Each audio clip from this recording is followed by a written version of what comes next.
I've met a woman who has only one finger and one thumb on each hand, but she plays the ukulele, and the way she's able to do that is her ukulele has the G and the C strings missing, and then it has 3 strings that span the width of where the E and the A strings would usually be.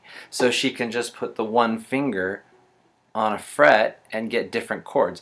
So I'm assuming it's tuned something like C, C, E, G, which would allow her to have a chord, and that as she moves down the frets, her first fret would be, or her no frets would be C, E, G, or the C chord, and the next one would be the C sharp or D flat chord, and so on, all the way down the fretboard. So I started playing around, well, what could I do? Is there a way I could do that? What if I tuned all 4 strings to be just a chord so that you could bar all the way up and down? What I ended up doing instead was looking at the strum stick by Bob McNally. This is a strum stick ukulele. It's not a standard strum stick. This has 4 strings. A standard strum stick has 3 strings, and the standard one is tuned G, D, G. So I thought, well, what if instead of having 3 strings tuned G, D, G, I did 4, which were G, D, D, G. So I took my Eleuke and I have tuned it to be G, D, D, G. And I wondered, has anybody else done this? So I went on YouTube and I found this.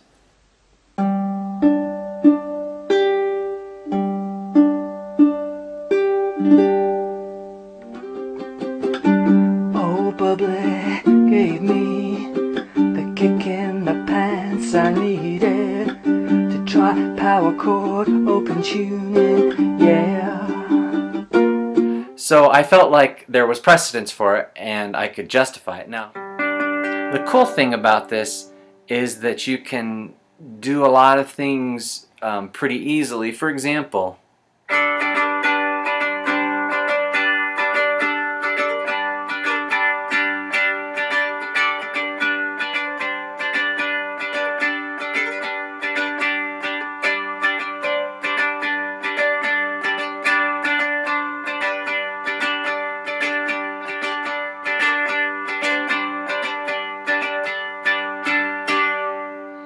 that was just one finger on the bottom string hitting the, what I call the do, re, mi frets, which are the,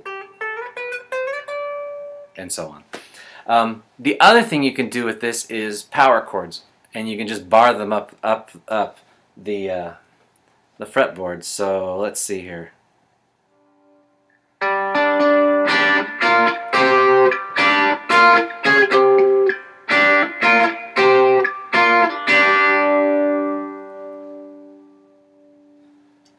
You can also take a slide, which I'm not very good at. I'm still practicing this, but